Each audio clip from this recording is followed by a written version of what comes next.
call the meeting to order. Please stand and join me in the Pledge of Allegiance and remain silent. I pledge allegiance to the flag of the United States of America and to the republic for which it stands, one nation, under God, indivisible, with liberty and justice for all.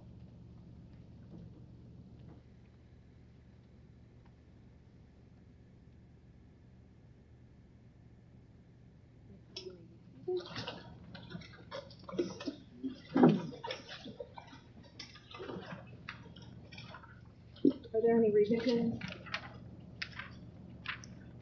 or the regular agenda? I have one. We just need to make a very slight adjustment to item number B under new business. The year should read 2025 instead of 2024.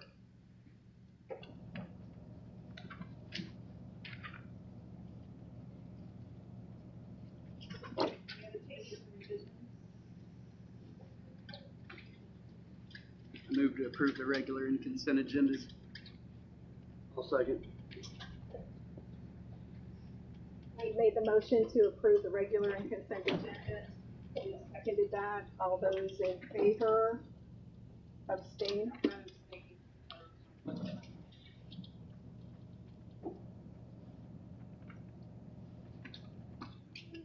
Recognition. Hires. Do you have any new hires here? Two of our three people are here tonight. So first of all, I would like to introduce Melissa Haddon, and she is hired in to work in middle school science. And Melissa has a background in both science and agriculture, which is a great complement to our school. She's already been working hard in the classroom, and we just really appreciate and welcome her. And then I have Katrina Harris, and she is our new STEM interventionist. And the wonderful thing about this position is we can strategically support students, and right now we're strategically supporting them in both math and in science classes. So she's in a high school science classroom, and then she's in a couple of different middle school math classes right now. And her licensing is both in science and math.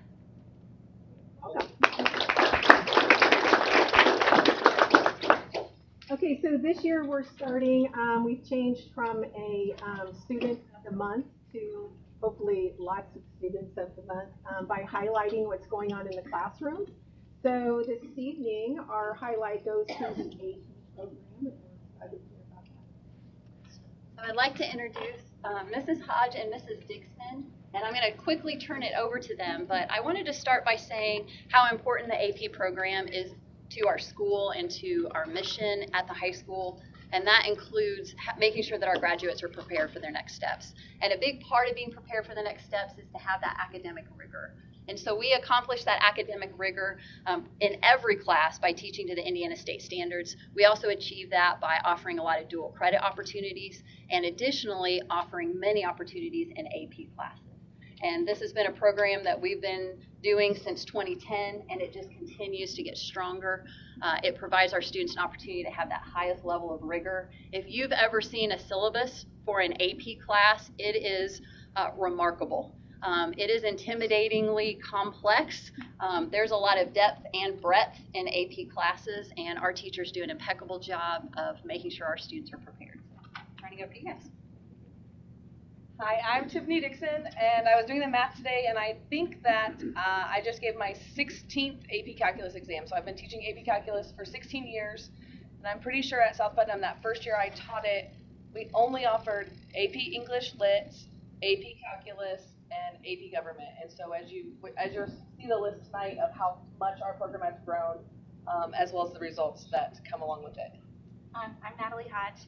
I've been at South Putnam since 2008, and I started teaching AP Biology in 2010. So every year, students that are in AP classes take an exam in May, and everyone in the world really take the exam on that same day.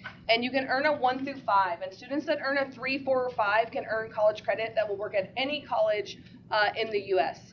And so 3 years ago, we started presenting this at the board meeting because we partnered with Notre Dame to be part of their AP TIPIN program, which stands for Advanced Placement Teacher Investment Program.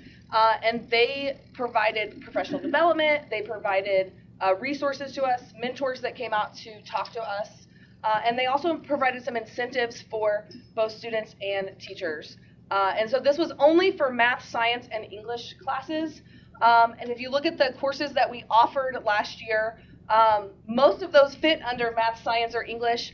The ones that didn't fit under the Notre Dame program were government, AP US history, and world history. So those students couldn't get the same incentives that you'll see that the math, science, and English people can do. So the 3-year program that we had, every student that took one of those math, science, or English courses with a teacher here at South Putnam that was an AP tip teacher, they could earn $100 for each exam that they passed with a 3, 4, or 5. And so this was our final year with them because it's only a 3-year partnership. So I wanted to collect the data, and I was pretty proud of looking at those numbers that our students, counting the ones for this 2024 year, earned over $20,000, $20,800 that students received checks from Notre Dame for each of those exams. And the other part is AP Tip-In not only wants to help teachers get better, help students be encouraged to take these exams, but also we want kids earning credit or showing that they learned something. And so they really had a goal for us to get kids to not earn 1s on those exams, because 1 is the lowest score you can get. So one of their goals for us was to really try to get kids from that 1 to at least that 2 mark.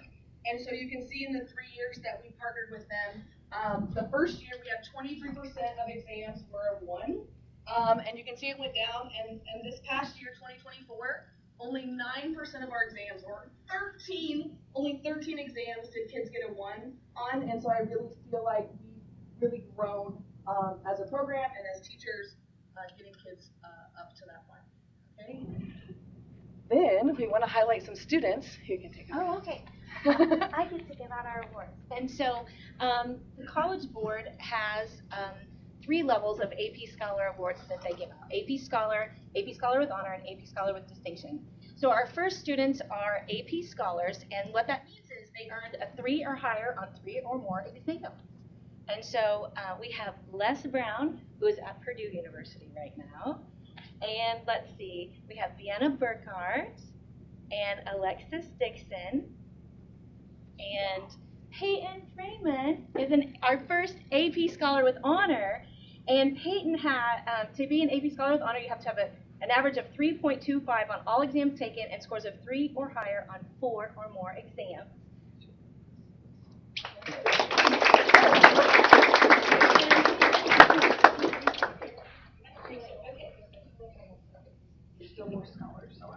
Oh, maybe I got it out of order. It's my fault. That's probably me. Going back to our AP Scholar Award, Sarah Hinchman. Sarah's here.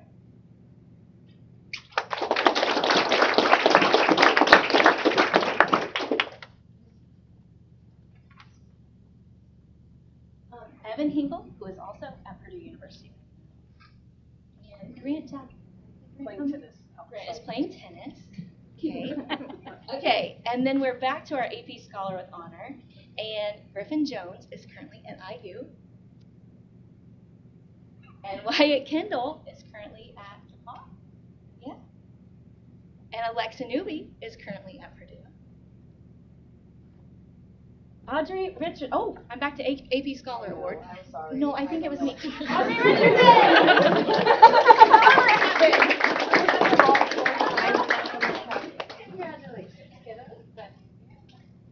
And we also asked a couple of our students to speak to you about what the AP program has meant to them. And our first student that's going to speak today, who is an AP scholar, is Miss Amber.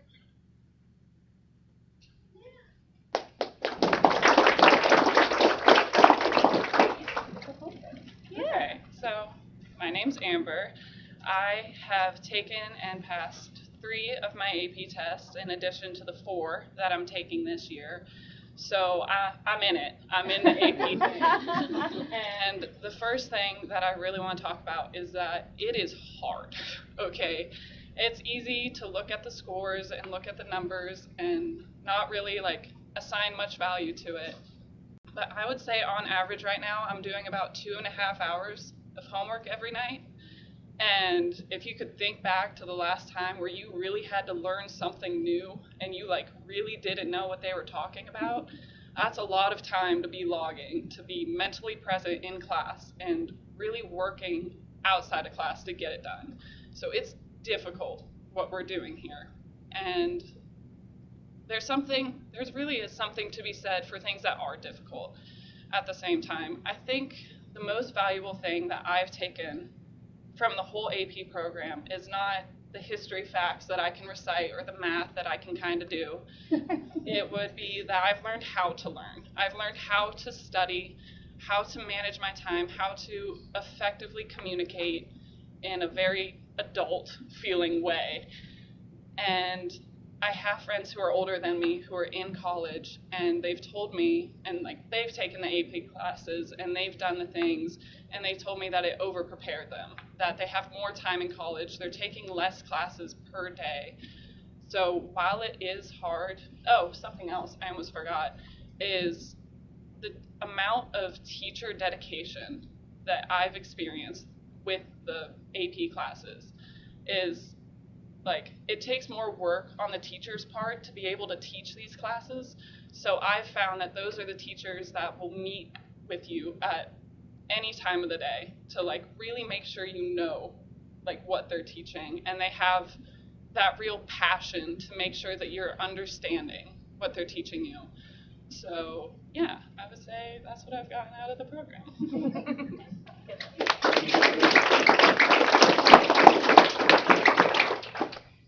Our next AP Scholar with Honor is Aiden Beatles, and he's currently at Wabash. It was his first day of classes today, I saw on Facebook.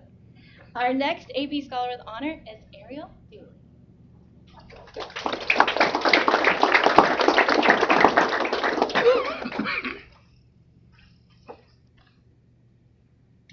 Okay, and now we have our AP Scholar with Distinction Awards, and these awards are given to students who earn an average score of at least 3.5 on all AP exams taken and scores of 3 or higher on 5 or more exams. And Mrs. Dixon was so kind as to kind of pull out the statistics on these students. And my first student that I want to award this award to is Kaylee Barnard, who has taken 7 exams with an average score of 4.71, which may be our highest score average ever, and has earned $500 through AP Tippet.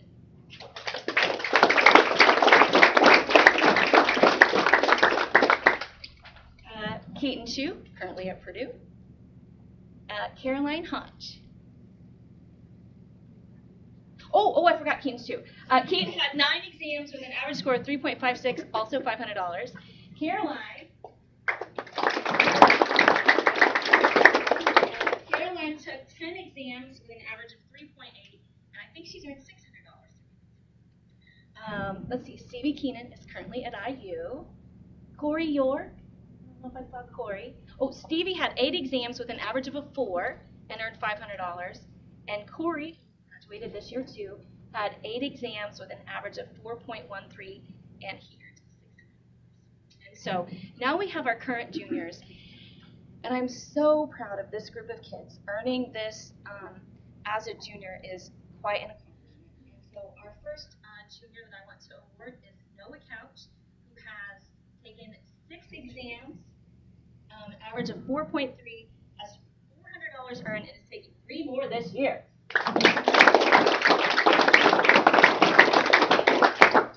Miss Madison Gardner, who has taken 5 exams with a 3.8, and is taking 3 more this year, and 3.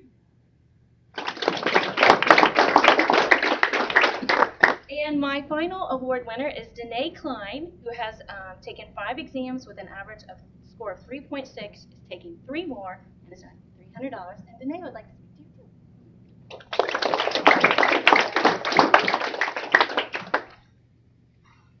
So I honestly am just gonna kind of piggyback off of what Amber said because she really just hit the nail on the head. So if I repeat anything, I'm sorry.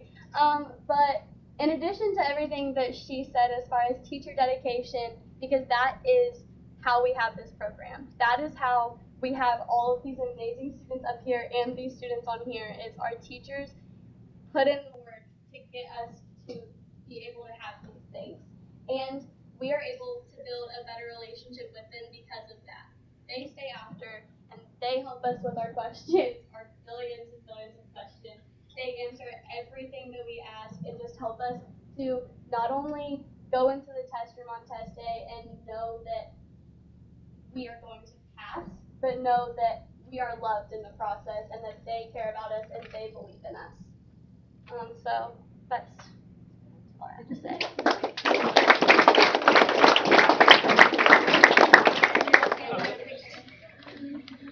These kids that earned scores of a 3, 4, and 5, they'll receive their checks from Notre Dame like late October, early November. That's kind of how it works with Notre Dame.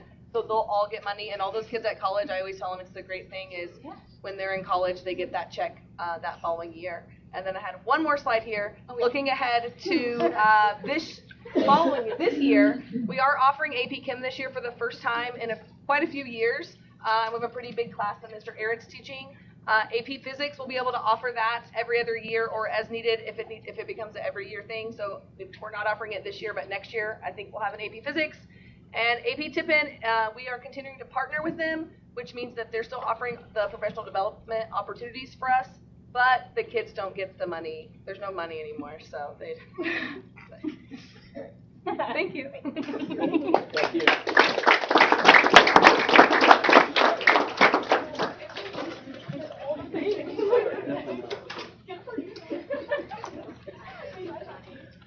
Thank you, students and teachers. Thank you, students, for coming and taking time out of your busy schedule. You may be dismissed. Anyone that would like to leave at this time before we get on to serious business? Thank you all so much for coming.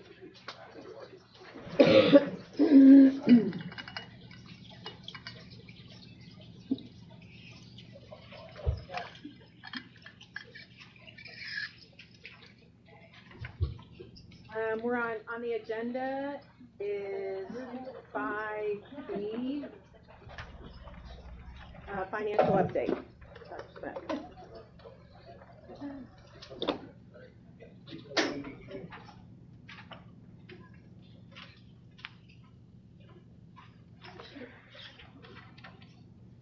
All right, sorry about that.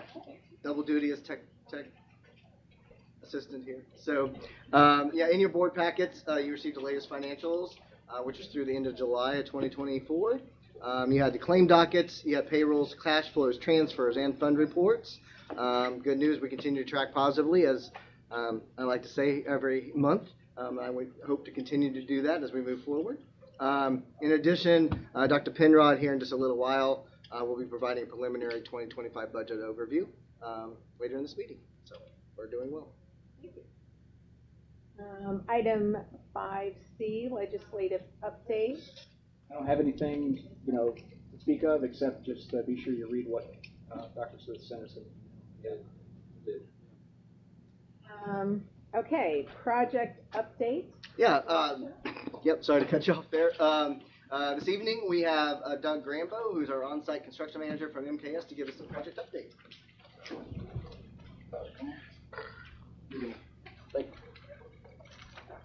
This is the one on the right advances. Yep. All right. Hello, my name is Doug Grambo. I've been out here for the last couple months every day, helping out the project.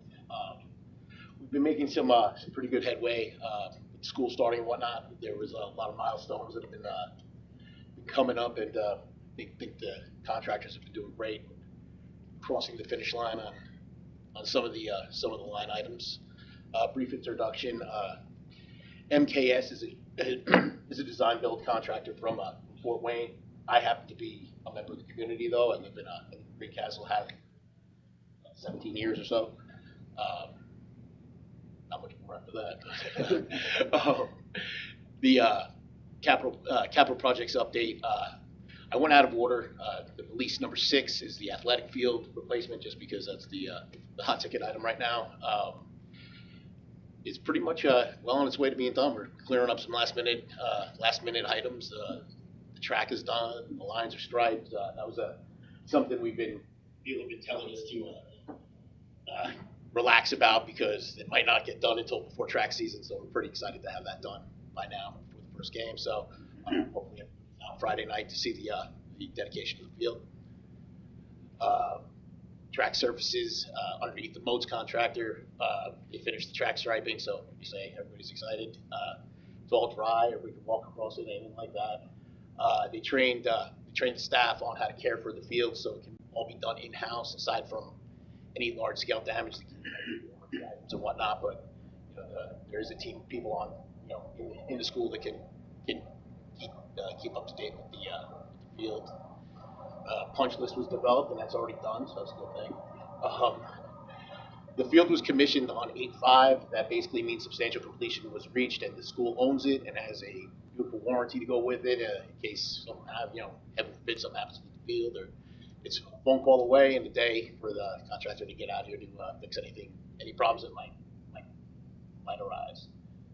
So let's see here, just a couple little items that Dr. Smith's going to kill me if they don't get here, like the pads. That's for the end zone, so hopefully they're here by Friday. The lighting and the PA system is working hand in hand with the field, so that's up and running. There's some interesting perks to the light system, the light and sound. So different types of colored lights to go with different kind of music and whatnot. So I'm sure that'll be exciting come game time. There was some asphalt around the track damaged by basic construction activities, and that was all fixed. And so people have a nice smooth pedestrian walkway to get to their seats on. There are some punch list items, just some things that need to be switched around by the contractor, but that's down the road, and everything's 100% functional right now. So it's not going to be any problems. The roofs, oh boy, that was exciting. We had at first we had 2 sets of roofs to do, and we increased that to 4. So they all got done within reason, done-ish, I'll say. We're still waiting on some trim for the roofs are all in the dry. All the roofing is done, so just some of that decorative fascia. It'll be coming in the next couple of weeks and be put on the buildings on the weekends, so not to interrupt any classes and whatnot. Central Elementary is done. That all the trim and whatnot is on that. So one thing's done. So that's exciting. On the roofs, I'm sorry to interrupt. On the roofs, did you find any unexpected, soggy sections or anything? No, not really. There was one soggy section during the tests, during the pull-out test for the hardware, and that was really the worst anybody's seen. That was in the lightweight concrete on the high school. I don't know, 3 foot by 1 foot, and they tightened that up pretty good with I guess you had some Portland and sand together, and it goes with that lightweight. So, and was able to get a good pull-out strength on the different fasteners, so they didn't have to go into the metal.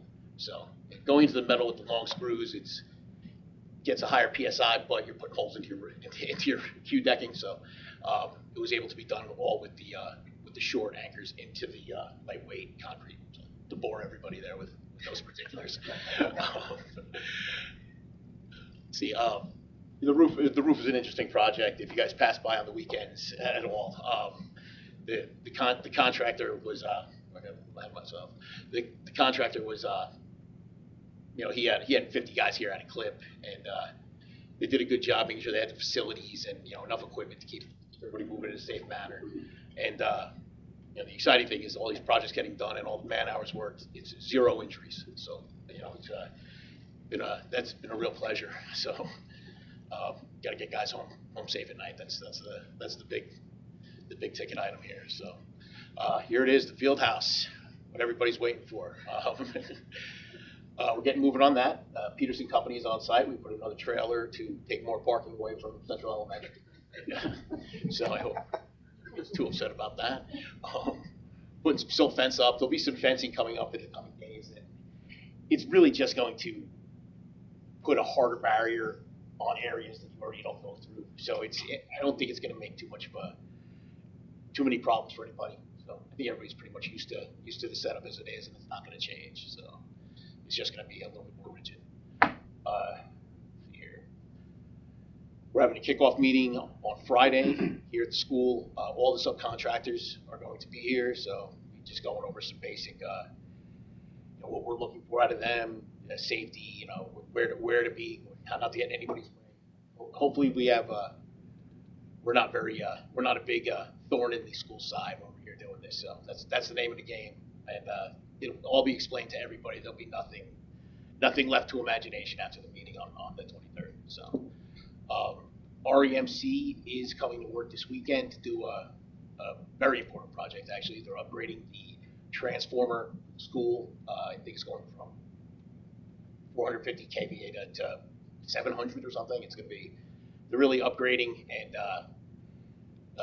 power will be out at the school all day Saturday. So and everything will be back up Sunday like nothing changed. So, but it'll give us opportunities to put more electric into the school. As technology increases, you might need that power. So they're coming out to do that. And again, the project's pretty much just starting with 0 injuries. There's going to be some pool upgrades. Exciting about that, but that's actually a little bit further into the future here.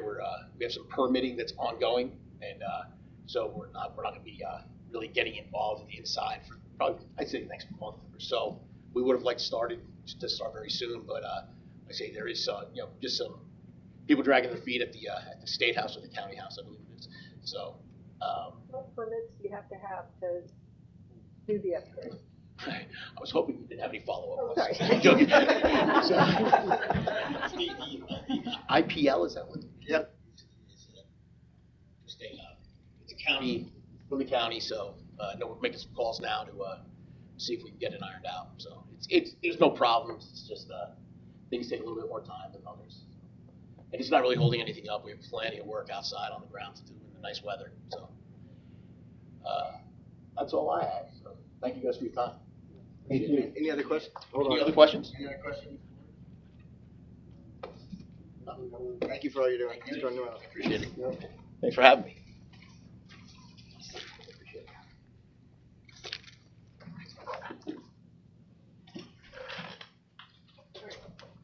Item 6 on the agenda, public comment. Item 7, new business, presentation of the 2025 budget overview. Okay. Dr. Penrod is going to be giving this overview. Dr. Penrod, are you with us? There you go. There we go, sorry. All right, so good evening, and thank you for having me here. This presentation will look a lot the same as our 2024 budget, but some things in here to explain that will be a little bit different in 2025. So I'm going to share my screen and get started. One thing I did notice, though, that I don't, if there are questions, I wasn't hearing necessarily real well. So if maybe Dr. Smith could just let me know if there's anything that needs answered, and certainly just interrupt me if there is, and also I'll answer the best I can. Everybody see okay? Yes. Okay. All right. So similar to last year, we talked about the process. So there's a timeline here. This process is the same for any school in the state, or most schools in the state, I should say. But the dates in this slide are subject to your particular school. So tonight we're going to show this presentation and ask the board to permission to advertise the notice of public hearing in Gateway, and then we have communication with the DLGF pretty much constantly as needed. The DLGF, you'll remember, is the Department of Local Government Finance, and this time of year we're in touch on something almost daily, definitely weekly, and whether it's text messages, emails, or phone calls. So some of it's more formal. Sometimes we have Zoom meetings and stuff like that, but we were communicating with them a lot from probably June through December, really. So your drop down a couple of bullets there. Your public hearing on the 25 budget, capital assets plan, budget placement plan is on the 18th, and so we need to get all of those advertised in Gateway by the 8th. It'll likely be a little sooner than that because sometimes there's some interpretation about whether the 8th counts as day one or the 9th counts as day one, and so I try to get on there a little bit early just so if it's 11 days, that doesn't hurt anything. But if it's 9 days, that certainly does hurt something. So we'll enter the public hearing notice on Gateway on by the 8th. Same thing with the bus replacement plan, capital asset plan, and then we'll ask the school to put that on their website also by that same day for the hearing on the 25 budget and all of those plans on September 18th, and then we'll ask the school again to put that on their website on the 20th, and then we'll ask for board adoption of those three things: the budget, capital asset plan, capital projects plan, bus replacement plan on October 9th. And one thing I'd point out here, I don't have this listed, we'll ask for the same three resolutions we've asked for in the past as well. And those are a transfer resolution to transfer likely the same amount, which is right now it's $80,000 a month from the education fund to the operations fund. We'll ask for a resolution to grant us permission to transfer appropriation within a fund. So, like for instance, if a junior senior high school line for salary is overspent, but an elementary line is underspent, we can modify that within that fund. And then we'll ask for permission to modify what is commonly called a line 1, line 2, or line 16, which is a little different now because line 16 is actually line 18. But line 1 is your 25 budget. So if during the 1782 period something needs to be changed, and it likely will, we'll ask you for permission to modify line 1, which is the 25 budget. Line 2, which is the remainder of the 24 budget, July 1 to 30. Or line 16, which is also line 18, which is your cash balance on December 31, 2025. And so I'll explain a little bit of that more tonight, and then we'll really get into that in the September meeting, and then later on when it actually happens. So all forms completed need to be entered in the Gateway by the 1st.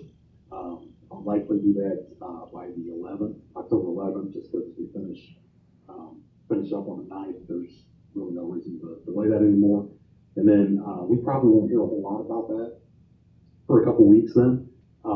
We'll go back and forth with your local DLGF rep on some certain things that maybe he has questions on or whatever, and then we'll get what's called the 1782 budget, or the 1782 budget notice back in, usually it's early December, sometimes could be mid-December. Right after we get that, we have 10 days to respond to that. And during that time is when we'll modify if necessary, that line 1, line 2, or line 16. So that's kind of the steps we'll go through. This next one is just a timeline. This is the exact same information I just said. Just showed it kind of in a timeline instead of in bullet form. And then framework. Again, these are required for everything, or every school, I'm sorry. And so we've got state prescribed forms, so all of these forms, whether you're South Putnam or a neighboring school or Indianapolis Public School, are using these forms. Advertising of the hearing, capital assets plan, and the bus replacement plan on the website. We all have to hold a public hearing, and we're all going to adopt the budget by November and then submit it to the DLTF. The DLTF, that's Department of Local Government Finance, then reviews and modifies what they see from us on submission. They're going to work with us to set our final tax rates, and so I know this board has a goal tax rate, and so once we get into that 1782 period, we'll modify things as necessary to get to that goal tax rate, and then they'll deliver that final 1782 notice to us, and then it becomes official. Generally speaking, I think our 25 budget will be very similar to our 24 budget from the education standpoint in particular. We'll modify some stuff for salary increases that we know are coming, but then we also know that some of the like supply lines and that kind of thing will be either real similar to or maybe slightly above where they were in the past. One thing to point out also, we did this last year as well, last couple of years, but we'll advertise this high, so your rates and levies will look really high, and then they'll drop down when the correct CNAV is entered. We'll talk about CNAV in a little bit. That's the certified net assessed value. Yours is particularly good news this year, and so we'll talk about that a little bit. But that'll make what'll happen is these rates and levies get advertised really high, and they'll drop once the correct one is entered, and they'll drop a lot in your particular case because you're 80 months. So the education fund, as you remember, is not supported by property tax. It's made up of foundation amount, which is that second bullet there. That's 1.4% higher than last year. Last year we were at 65.90. This year we're at 66.81. That number is just for the student who would come to school and not participate in anything in that fourth bullet there, which is special ed, CTE. These three things make up the complexity, which is foster student, SNAP, and TANF, and then an honors diploma. So if the kid doesn't participate in any of that stuff, he or she would generate that 6681. The 1.4% higher, obviously we're thankful that's higher this year than it was last year. Last year, though, if you remember, we were like 5.7% or 5.9% increase, and that's, in my experience, they've typically done that where they do a 2-year budget, which is what we pass in 5 years, so we're going to do that. But I think that's just because months 1 through 12 are much easier to forecast from a revenue perspective than months 13 through 24. And so that's why when they do this, they seem to put more money in the front of the biennium than in the back half of the biennium. So either way, we are a little bit higher than last year, which is good news. So we'll likely have an increase in the budget over 2024. So we, again, will advertise high. That might be lower during the 1782 period, but it will likely show an increase over that 2024 budget. Fourth bullet there about the revenue based on student enrollment or ADM. And then like I said, the foster student, SNAP, and TANF create your complexity. Complexity is another piece of that. It's now in the basic tuition support. It's got a foundation a little bit different than what the typical foundation is, but it went up as well. So that's good news as well. Student count for that ADM then is October and then February of 2025. And on that particular day, the state will pull from your records and show what you got. Then they've got a period where there are conflicts that are managed. So if you get students that show up with your records, but they just didn't unenroll yet, they're actually going to school in a neighboring school, both schools will claim them, and then you got a conflict. So you have to figure out where the kid actually goes to school. So there's a little bit of time to do that before that becomes final. And then once that's final, your reconciliation comes from on the state tuition support in November and December. So right now we're getting money based on an estimated ADM. Once we have October and that count and all the conflicts reconciled, then the money's reconciled as well. So basically what that means is if you're getting $750,000 a month for 6 months, whatever that, or say $1 million a month for 6 months, you get $6 million. But your ADM says you should have only been getting $5.5 million. Then that'll get adjusted downward that last 2 months of the year. Same way that goes up. If you were getting $6 million in 1.5 the year, and you should have been getting 6.5, you get another $500,000 in that last 2 months. So that reconciliation takes place, and then use that number until the February count. We go through the same process. As we mentioned before, up to 15% of that budget of the revenue and education can be transferred to the ops fund. Resolution will be requested move not to exceed 15%, and currently, like I said, that's $80,000. Debt service, right now we have a budget of $3,057,000. I think that'll be bumped up a little bit here once we go through the amortization schedule and everything, once we sell bonds. So our general obligation bonds are on there, which is 21 and 22. FMB is called first mortgage bonds. First mortgage bonds of 23, and that's the first part of the $19.7 million project that the board approved and that Mr. Grambo talked about a little bit ago. The 19.7 was authorized, 9.7 million authorized. We issued first mortgage bonds to pull balance. We don't need it all. So we issued first mortgage bonds in 23 to balance that tax rate where we wanted it to get our cash flow going. And now this year we'll issue the rest of that 19.7 million. So we'll have a first mortgage bond at 24, which is going to be listed under anticipated debt. So Dr. Smith and I met with Steeple the other day to talk about what that looks like. There is a possibility that there could be additional anticipated debt, and so we'll talk about that at a later time.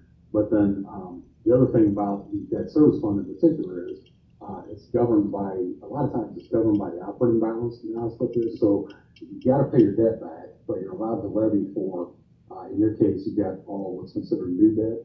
So you're allowed to levy for 15% of the ensuing year's payments. And so you can levy for 25, and then you can levy for 15% of 26 payments in the GO bonds of 21, 22, first mortgage bonds of 23, first mortgage bonds of 24, and if there was any other debt that was issued, anything in 26 has 15% of that. And so we show that, and then during that 17 period, if we need to lower operating balance to hit that target tax rate, we can do that.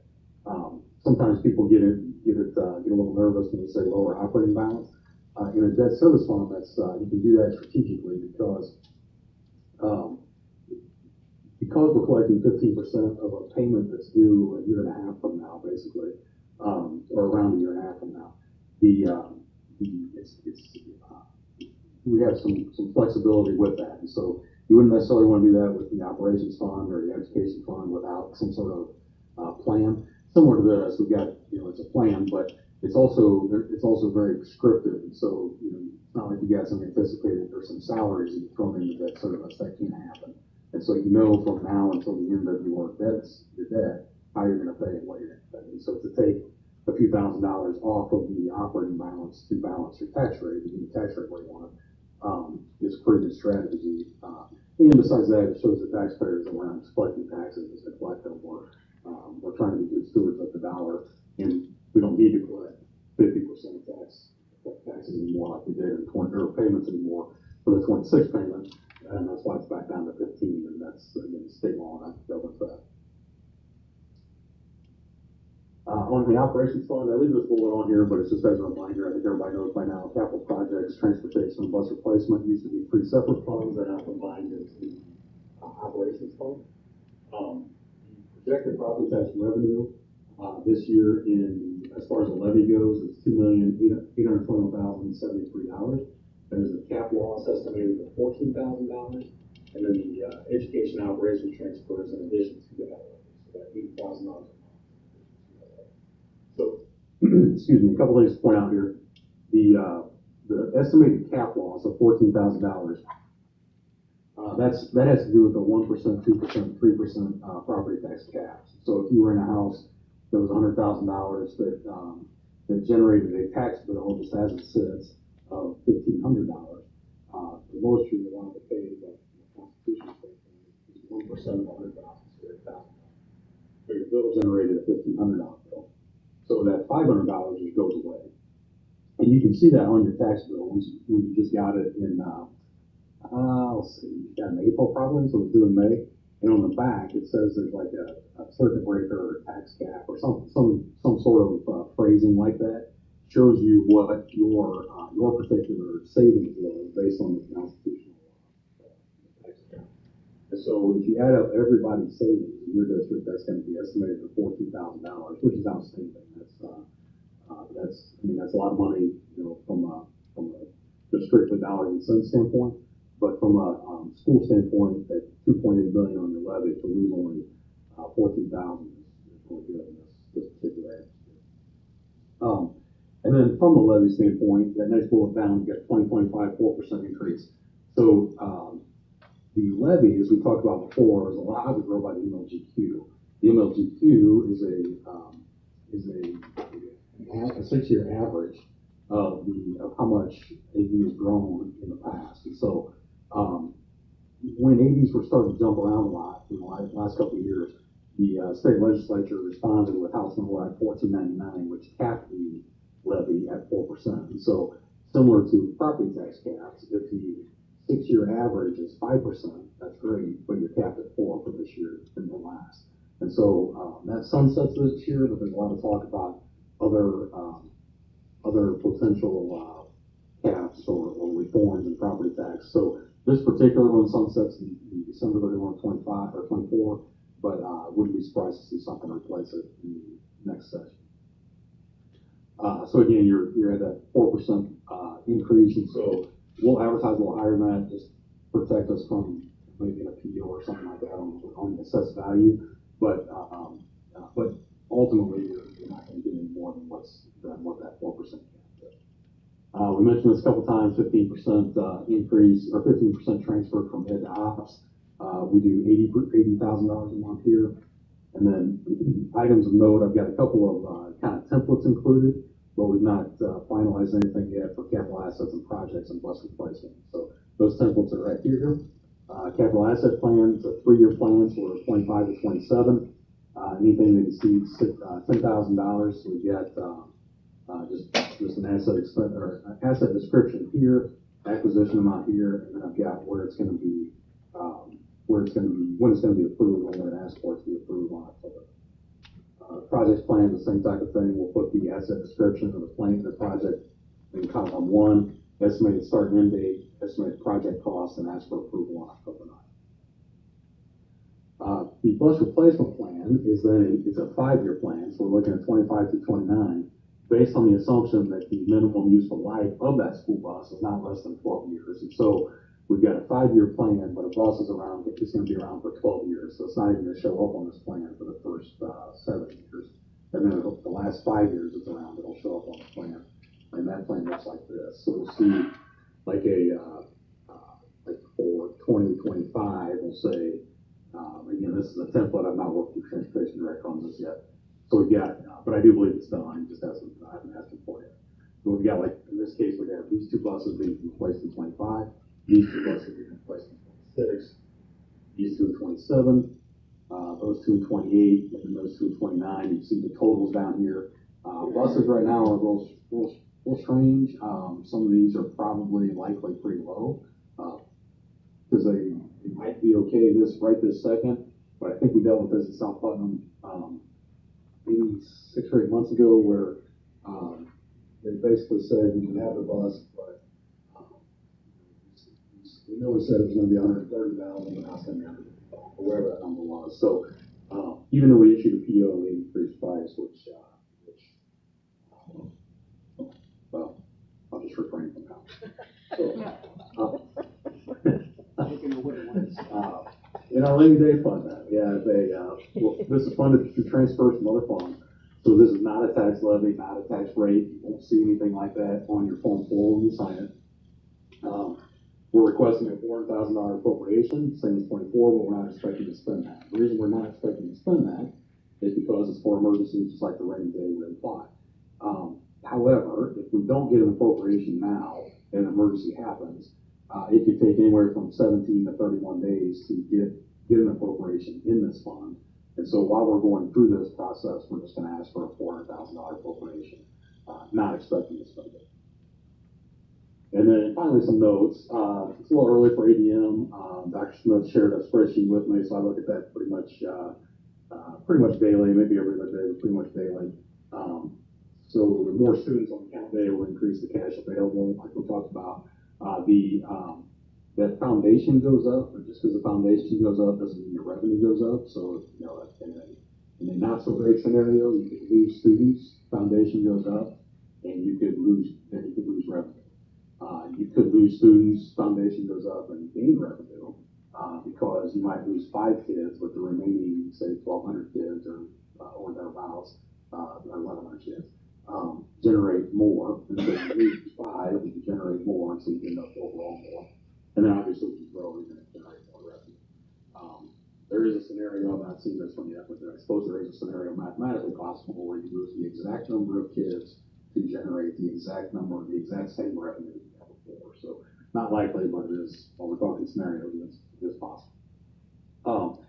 The operations fund sees an increase of 4% on the MLGQ, or based on the MLGQ, so that's that revenue you see on the property tax side of things. And then I left CNAV here for last, and we're going to talk about this a little bit later in the board meeting as well. But your CNAV, your certified net assessed value, came out, and it came out with a really, really high number. And so we emailed the auditor, and basically we just said, hey, I know that's a mistake, but just let me know when you're fixing it so you can plan out. he went back and said, actually, we did make a mistake on the side of abatement, but the assessment is right. And so I think we're up like 21% at South Putnam. And so that opens up a lot of opportunity. If you want to keep your tax rate, it opens up some stuff to be able to do more project type of stuff. If you're interested, we can talk about that at a later date. But my point with saying this about the CNAV is just that this 20-ish%, 21% is just really, really good. And, highest I've seen in the state. I asked the Steeple guys. I think that's probably the highest they've seen. I can't remember if they saw another one, but just really good opportunity, a lot of good stuff going on in South Putnam. That will one of the things that helps that is the state set the value of always sets the value of an acre of land, and so in a district like South Putnam with a lot of agricultural space, you'll see the value of that acre of farmland increase quite a bit because the state dictates that, and so so that's probably a large portion of that. But later in the meeting, we'll talk about maybe how to get to the bottom. So at any rate, that's kind of one of the things I want to hit on that CNAV. I think that's it from my slides, but I'd be glad to answer questions.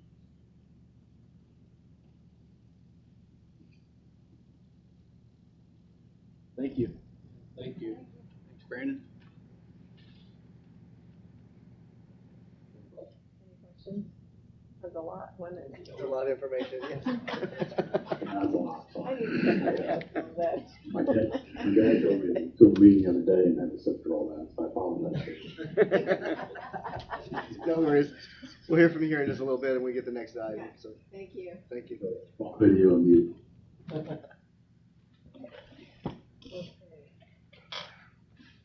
All right, 7B,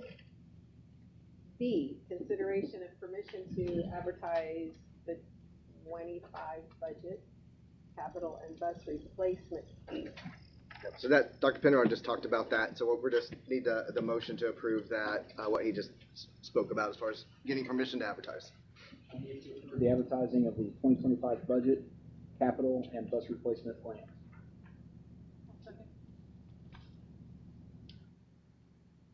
Joe made the motion to approve the advertising of the well, that's not really the way you said it, though. Advertising of the 2025 budget, capital, and bus replacement plan. I would second that again. Okay. All right, so Joe made the motion to approve the advertising the 2025 budget, capital, and bus replacement plans. Holly seconded that. All those in favor? Item C, consideration of 5-star contract renewal. Now, we do this every year. This is just seeking approval of the annual renewal of this contract with 5-star for our district technology needs. No major changes to the contract. Everything seems to be working fairly well. And we're just good that we really appreciate the proactive approaches to our engineering needs and our back end side of things that people don't see. Really appreciate that and their expertise on that. And then our on-site techs have been great in helping us get through our new Chromebook rollout and everything else that is going on. So again, with school serve, I heard no complaints, so I'm assuming that's a great thing. So. How are the bags going? Do most people get bags, or do you have to get some of the I've had no report on that. I can't. Maybe one of the. It's we don't notice the high school having as many bags. It's fewer than we thought. My only concern was the bag that Mrs. Gardner held up. Looked like it was very thin, as like here's a free bag if you need one or whatever. And I just worry about the protection of the devices and that sort of thing. We haven't seen it. I'm sorry, Joe. Sorry. We haven't seen very many like that, but we've seen some heavier duty bags, but that are smaller. But that's not bad. We haven't seen very many. Okay, I'll take a motion to approve the 5-star contract. Do most teachers utilize the virtual help desk now? That's required. That's their first stop. Technician on site at both schools in case there's nothing? We have one on-site. We have one on-site technician for the whole district. Everything else is virtual. Nothing can change the dynamics of a day faster for an administrator or a teacher when technology and your Chromebooks crash. I didn't know if the on-site technician was readily available in all buildings just in case of As needed, yes. But we're hoping that most things get handled virtually, and then if they can't, then the on-site technician is deployed. The key house down here is the high school over there, yeah. Any other questions or anything on that? I would approve the 5-star contract. I'll second it. That you wait. Yes. Holly made the motion to approve the 5-star contract renewal. Wade seconded that. All those in favor? Motion carries. Thank you. Item 7D, consideration of resolution in support of military families. Mr. Rounds. Yeah, thanks guys. I know we've done this before. I noticed it was a little bit old on our website. I'm myself a veteran, so was kind of interested. I saw it in Dr. Smith sends out Katie Jenner's newsletter, and I saw that in one of her items, and I was kind of curious, and so I looked up South Putnam. We weren't on there, so I was like, gosh dang it, that's a missed opportunity because we do so many awesome things. The bad part was I have to do one for each school, but there's 7 criteria of point of contact training and having a point of contact. I did the training. I'll be the point of contact for all the schools, high school, middle school, Central, and for Fillmore for veterans. And then we had to do update our webpage, and Mr. Scomp and I already updated our webpage. There's kind of a new message to military families, and then some links to like the Department of Veterans Affairs, to our National Guard support families, and then some other things that's already on our website. So you can click on that if you go through and you go to teacher resources. Then there's a little plus, and you click down there and it says support of military families. And you click on that. My name's on there in case anybody would like to get a hold of us for any of that. And they can also contact their principal, and then their principal we can answer questions that way. And then there was proof of a Veterans Day program. Our Veterans Day programs are awesome, second to none. I went to Centrals last year, having a grandparent, and then being a veteran myself. My kids invited me, and it was awesome. Having Congressman Jim Baird come and talk to our students last year was just an amazing opportunity for our kids. I know we do a Veterans Day program here, but just having a little bit of that. A display in our school. You walk around our schools, and we have something displayed in our school. I mean, you walk down this hallway, and you can't help but see, first of all, the flag when you come to the right, and that kind of display, and then you see, our enlisted display up there in the middle of the hallway. Awesome. And then going to Fillmore and Central and seeing some of the awesome things that they've displayed. Just honoring those that have served. And then, I'll wait. And then jobs for vets, if we were to pass this resolution, if veterans are qualified and they apply for a job at South Putnam, they're qualified for the job that they're applying for, that we would grant them an interview. And it doesn't mean we have to hire them, but we at least grant them an interview, that opportunity to have that. And then the last thing would be a resolution from you guys, just a signed resolution saying that we're in support of this program. So, and then I'd send that paperwork off here to the DOE, and we'd get recognition for all of our schools. So we do so much. I think it's just only right for us to have something like this. Thank you. Yeah, you're welcome. Any questions for Mr. Rounds? Sounds like we're already there. We just need to. Yeah, and that was when I looked through the paperwork. I was like, we're knocking these things off. Let's get recognized for those things. So yeah.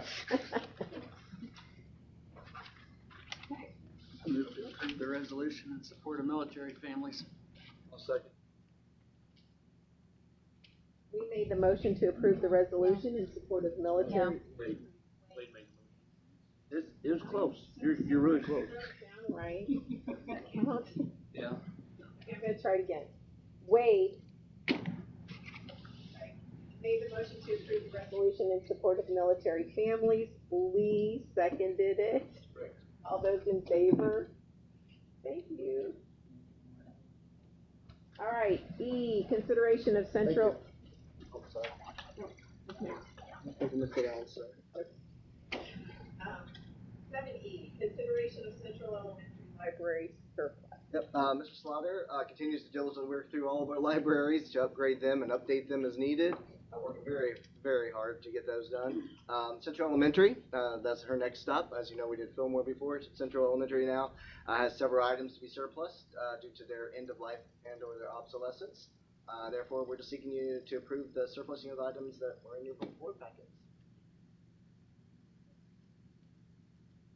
Move to approve the surplus of the items at Central Elementary Library surplus.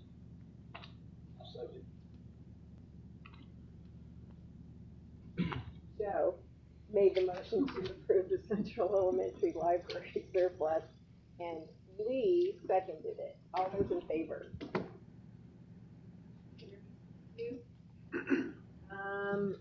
Item F, consideration of Superintendent Nobel Prize Education Summit Development. Some of you know this, but I just want to bring this up formally. I was chosen and awarded a scholarship for travel and summit expenses by EF Educational Tours to represent the United States, particularly Middle and Rural America, at the Nobel Education Summit in Stockholm, Sweden, which is in September 29th through October 5th. Educational leaders from 25 countries will be in attendance.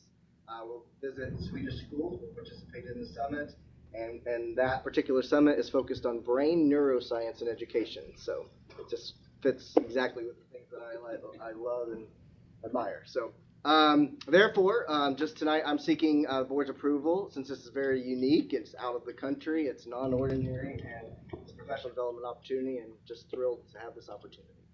What would your follow-up actions potentially be after the trip? Right, so a lot of it falls into the things I've already done as far as dissertations and those types of things, but what it'll allow me to do is just bring that information back and then utilize that in the schools and with professional development within our own staff and maybe throughout the state. Exciting. It is very exciting. Amazing opportunity. I move to approve the Superintendent Nobel Prize Education Summit for Professional Development. Joe made the motion to approve the Superintendent Nobel Prize Education Summit Professional Development. Holly seconded it. All those in favor? Thank you. Thank you. Item G, consideration of staff performance evaluation plan. Every year we're required to submit our education evaluation plan to the Indiana Department of Education. Tonight we're seeking your approval of that education evaluator plan for this school year. It's been previously reviewed by building principals and the Classroom Teachers Association because the only thing we changed was the date of the plan. So it's all been reviewed from previous years. So we will continue to do as expected from the DOE every year. So we're just asking for approval of that evaluation plan that we've been using to evaluate our staff. I move to approve the educator evaluation plan. Second it. You made the motion to approve the educator evaluation plan. Wade seconded it. All those in favor? Carried. Thank you. Item H, consideration of policy analytics agreement.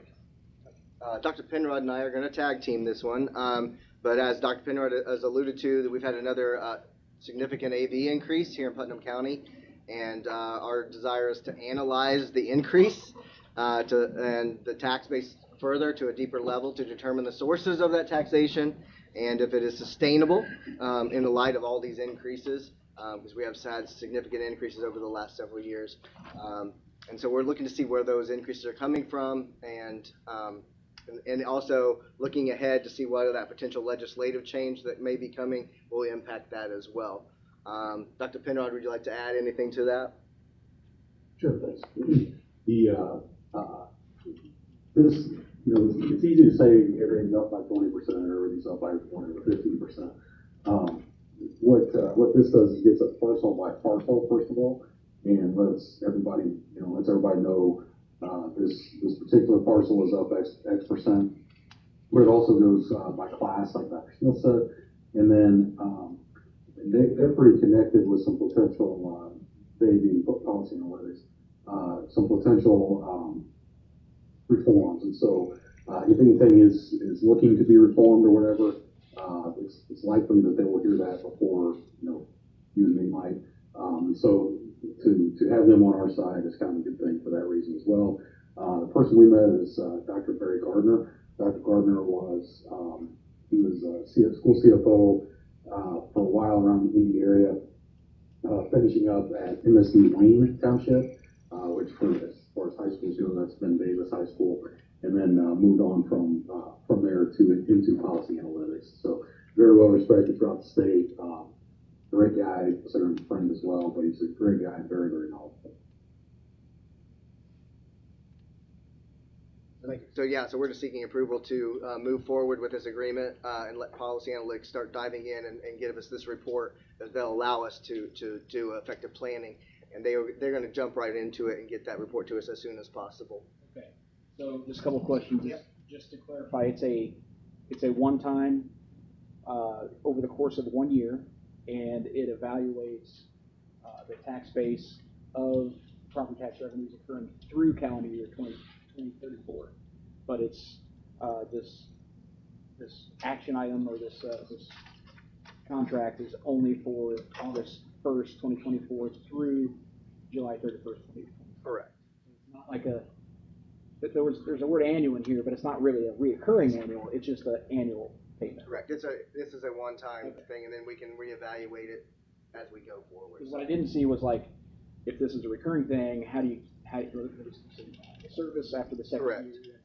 So when I read it through the second time, it's like, okay, this actually reads as a one-time 1 year. Right, and the fee for the service will be paid through by the bond issuance as well. Am I correct, Dr. Penrod? Yes, they because this helps to plan bonds and plan debt and that kind of thing. Any kind of fee associated with it is through bond proceeds. Thank you for the clarification. I want to know what the circuit breaker is. What is this? What's the definition of this kind of circuit breaker? Yeah, the circuit breaker, that kind of interchangeable with tax caps to a certain extent. So the circuit breaker, when people talk about it, is the 1%, 2%, and 3% caps that you're subject to. So the homestead's kind of the easiest one to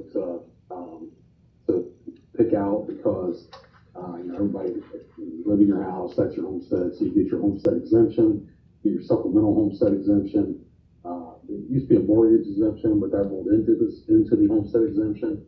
And so, but that one is capped at 1%. So when you live, I think I used an example of a $100,000 house, which I guess probably not likely anymore, right? But live in a $100,000 house, the bill, the 1% is the most you can pay, and that's $1,000. So the circuit breaker is the amount generated above the $1,000 that just goes away, for lack of a better word, it just goes away. So if you were to take your $100,000 house, calculate the bill, add up all the tax rates of your city, school, town, county, library, whatever it is that taxes that property, and that formula generates a bill of $1,500. You're capped at 1,000, so that 500 just disappears, just goes away.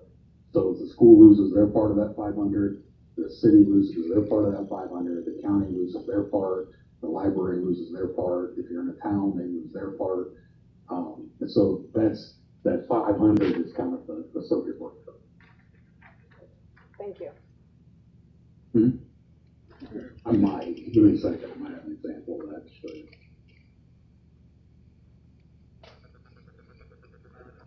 But you can move on to it. So this company would check those out, so we would know how much. We already get a number that tells us how much our circuit breaker is, like how much we don't get. Okay. That will help us predict down the road as well. Gotcha. Okay. All right. Anyone else? So I did find it. Okay. I did find one. If you want me to go over it quick. But I have to open it.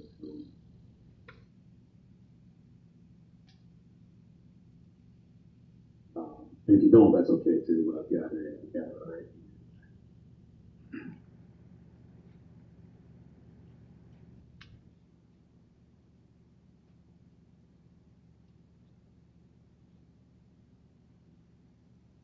So this is a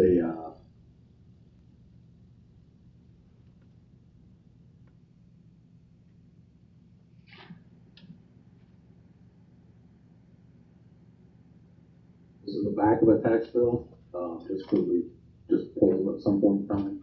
And so you can see right here, this 4, okay? So we're gonna do, this house is 382. It says gross value is 382 minus deductions, which is, your homestead exemption, supplemental homestead exemption. This time, I think there was mortgage exemption in there. And then multiply it by, so this 382 minus this 165,950 gets your net APE, so 216,050. So if you take every piece of property in this district, wherever this one was, if you take every piece of property in this district, this line right here, this 3, add it up, that becomes that district's CNAV, or certified net assessed value. And then you got this local property tax rate of $1.6999, 1.6999. So yours is 1.2500 plus whatever your county, your library, your city, your town, etc. But this one is 1.6999. So take this 216 multiplied by this divided by 100, and you get the gross tax liability. So this property actually owes $3,672.62. However, and this one's a little more complicated because I think they had a record, but this one's a little more complicated. But their local credits, these property tax caps here, would show up right here if they would have one. So their local property tax credit shows up here. If there was a tax credit or a tax cap credit, it would go right here. And so let's say this $3,672 subtracts $443 from a local tax credit. If this was generating a bill above $3,820, there'd be another number right here. I can't highlight it, but there'd be another number right here that would subtract from your tax bill again. And so let's say there was another $500 here. That would mean that this would be $500 lower. This would be $2728.68. There is a referendum here, and so this property tax cap is $38.20, 1% of this $382,000. The referendum generated a $178.89 tax bill, and so then we take the maximum that can be imposed under that cap of $3,990.89. So anyway, then this breaks down how the school taxes this particular property, and there's your total tax rate 16999. Schools at 9965, and then there's how the breakdown of the supplemental goes. So we've got a homestead deduction, mortgage deduction, and a supplemental homestead deduction. So anyway, this is maybe not the best one to show because it doesn't have any property tax cap or circuit breaker, but if it did, it would be right here on line 44B. So all of our, I'm not paying this much attention to my tax report. So there's always going to be a 4A, B, and C on our tax bills, like that, or whatever those forms are called. Well, as long as they don't change anything, yes. So there might be a 0 depending on where you live and what the credits are and stuff. Right. There might be a 0 on your 4A, whereas this one has a maybe a 4. But if there's a 0 on your 4A, there might be a $200 on your 4B. And then once the owner of that property is over 65, there might be something on line 4C as well. But as long as this form doesn't change, and it hasn't for a while, but as long as this form doesn't change, these lines will show up on all your tax bills regularly.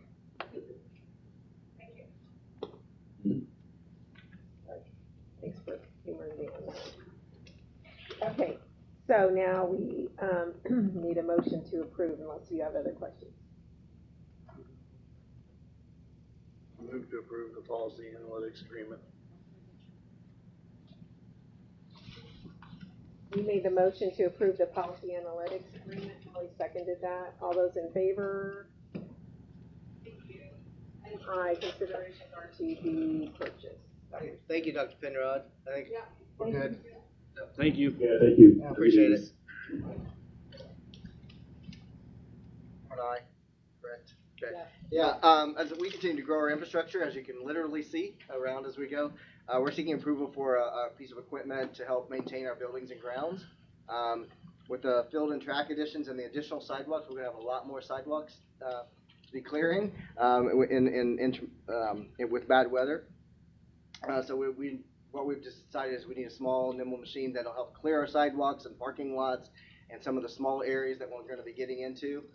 But also, we need a machine to help us with the new requirements of upgrading, of keeping the field, and the things that we have to do, and the polling behind the equipment to maintain that.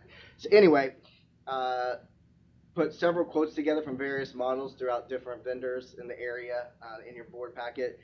What we have found is that Kubota model, sorry, that I had starred in there, it was the best fit for what we need, and we'll be able to add specialty equipment such as the articulating blade and all kinds of things that allow us to clear the areas better. But also, it's a diesel machine, so that allows us to have longevity with that as well. But it's also, we have learned that it's a vetted machine, and that DePaul University and their maintenance department actually orders those 2 or 3 at a time because they're in just year after year, because they do work so well for them. So we just feel that's going to be the best fit for our maintenance needs throughout our main campus.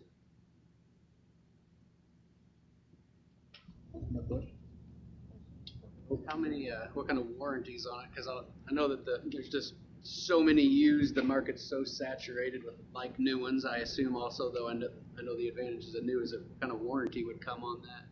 I would have to look at that detail. I think those are 1 year, I believe. Yeah, I think. Most of them are all, Polaris is only 6 months. So, Kawasaki's 3 years.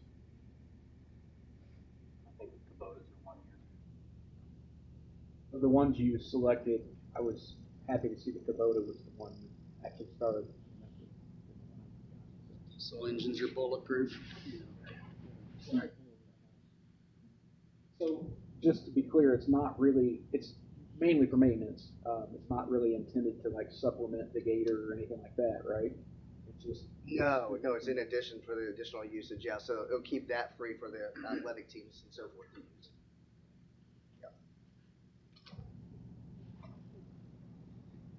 So that was not, the new one is not used for maintenance on the football field? The new one will be used for maintenance on the Okay. field, and the track and clearing and all that. the Green Gators. Right.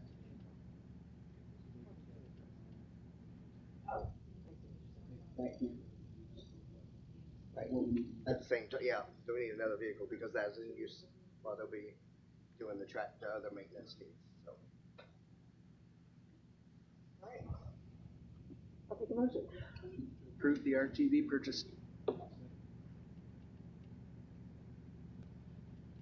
Wade made the motion to our TV purchase, and Joe seconded that. All those in favor?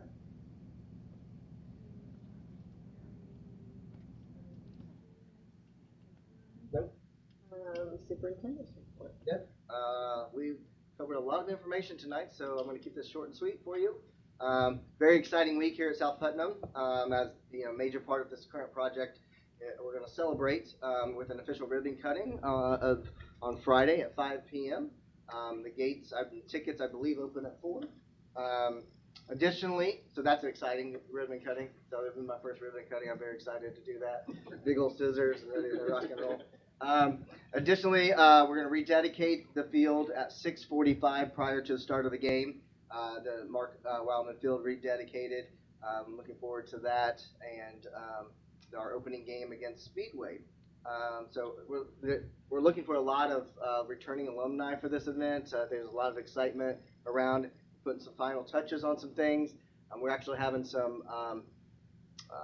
sunrise drone footage going to be done for the field and everything. So MTS is putting together a really nice package for us as far as video and videography for the event, starting early in the morning and going all the way through the night. So very excited about that. So anyway, it's been a great week, another great week to be an Eagle, and just looking forward to an exciting culmination of a lot of work that a lot of people put into this current part of the project. And really excited to see land moving on the new field house. So very exciting things going on around here.